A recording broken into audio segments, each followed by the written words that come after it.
ऐका ना, तुम्हाला कसे वाटेल अशा कॅफेला जायला जिथे फूड सोबतच पेंटिंग सुद्धा करायला मिळेल? आर्टिझन कॅफेची हीच कॉन्सेप्ट मला खूप इंटरेस्टिंग वाटली, म्हणून मी निघाले ट्राय करायला. आम्ही ऑर्डर दिली आणि त्यांनी लगेच आम्हाला इजर स्टँड आणून दिलं. मग आम्ही काय पेंट करायचं यासाठी मोबाईल स्क्रोल करत बसलो.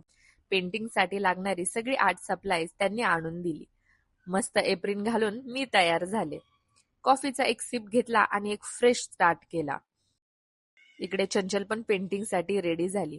ती खरंच मन लावून तिचं काम करत होती आणि मी मन लावून खात होते. पेंटिंग होत राहतील हो, आधी खाऊन घ्या, हे महत्वाचं आहे. मग माझं पण पेन्सिल वर्क संपलं आणि कलर भरायला घेतले. हळूहळू खरंच इंटरेस्ट यायला लागला आणि आम्ही दोघी एकाच वेळी आपापल्या कामात गुंतून बसलो. रंग भरत भरत पेंटिंग शेवटाकडे आली. आता बघा माझी अशी पेंटिंग झाली आहे. यात थोडी आउटलाईन करून घेते म्हणजे फिनिशिंग छान दिसेल. आणि हा थोडा एक्सपेरिमेंट केला.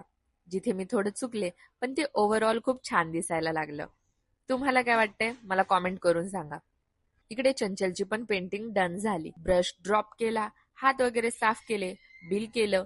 त्यांनी आम्हाला टॉफीज दिल्या आणि आमची पेंटिंग पॅक करून दिली. पण व्हिडिओ इथे संपत नाही. आज कौस्तुभचा 18th बर्थडे आहे. त्याला गावात पकडलं, केक कटिंग केला, बर्थडे विशेस दिल्या आणि गिफ्ट म्हणून माझी पेंटिंग एका छान मेसेज सोबत दिली. माय लिटिल ब्रदर, हर हर महादेव.